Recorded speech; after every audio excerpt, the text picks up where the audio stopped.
Hello and welcome to the Bottom Up Podcast. I'm your co-host, Mike Parsons, and I'm joined by Chad Owen into this journey into the wonderful tool of SurveyMonkey. I don't know about you, Mike, but I'm really enjoying these short, punchy, information-dense episodes here on the Bottom Up Podcast. It's a nice way to share all of our learnings with the listeners.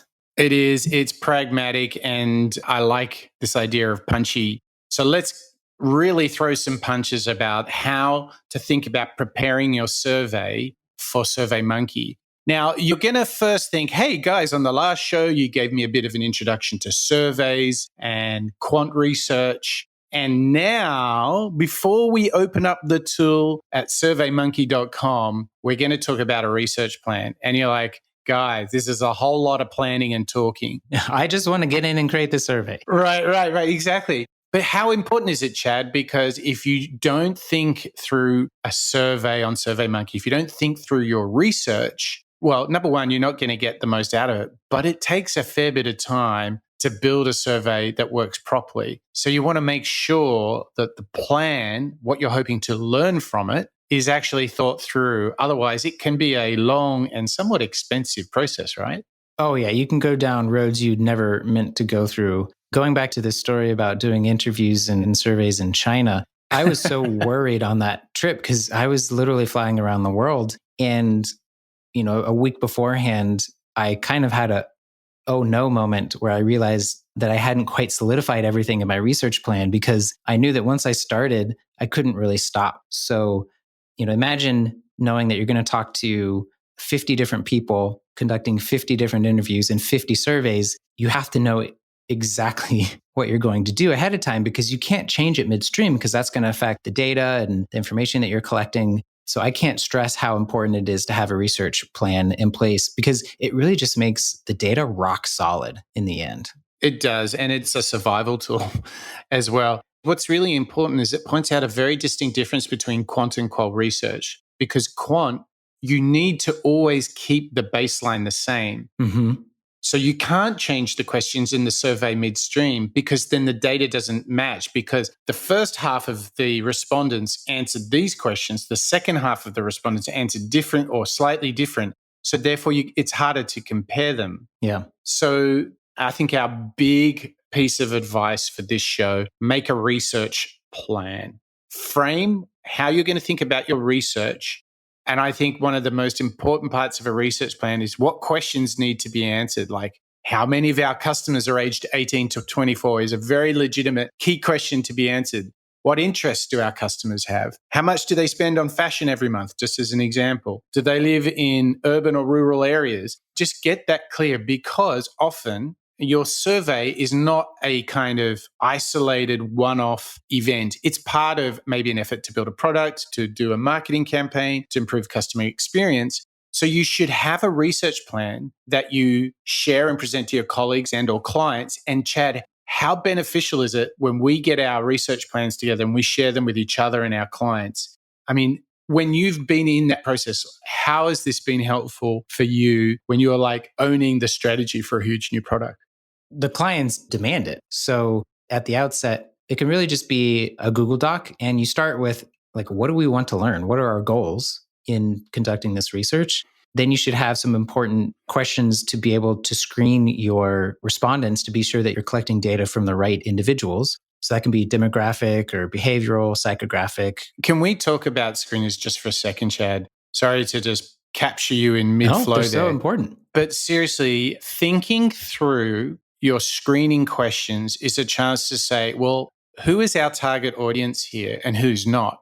Because imagine if you did this big survey and you forgot to have a location screener and you had people maybe from a different country, or maybe you're just on the East Coast of the US and you've now got people from California answering the questions. You're really diluting the data. And spending a lot more money. Right. And so screening questions so that you're only talking to people that you want to talk is really important. Mm-hmm. But you were saying goals and screeners, and then what's next in a research plan?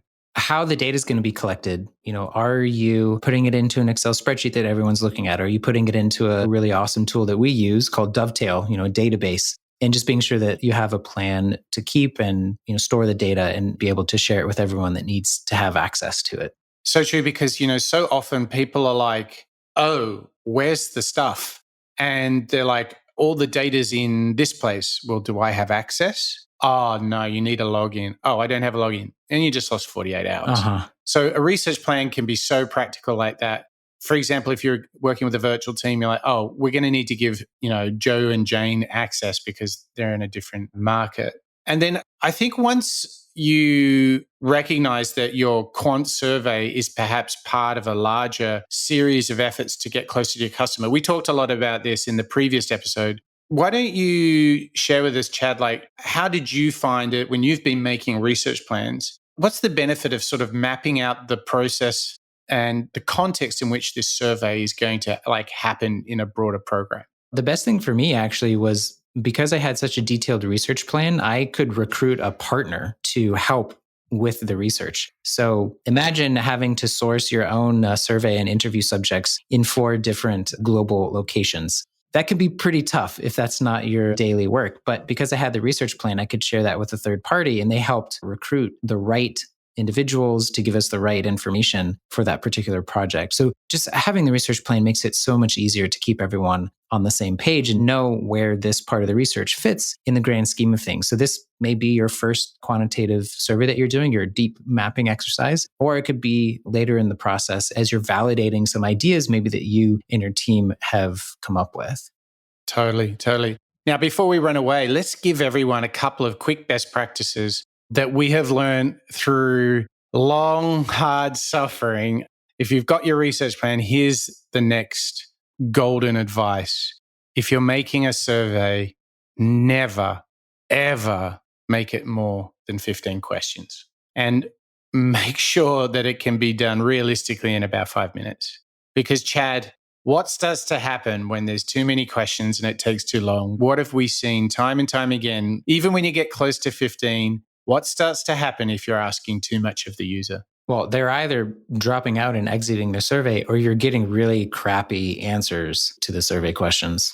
Yeah. And SurveyMonkey actually has this great little genius indicator, and it tells you what the likely completion rate of your survey is. And as a ballpark, very practical advice, we would always advise you to try and get your completion rate above 75%.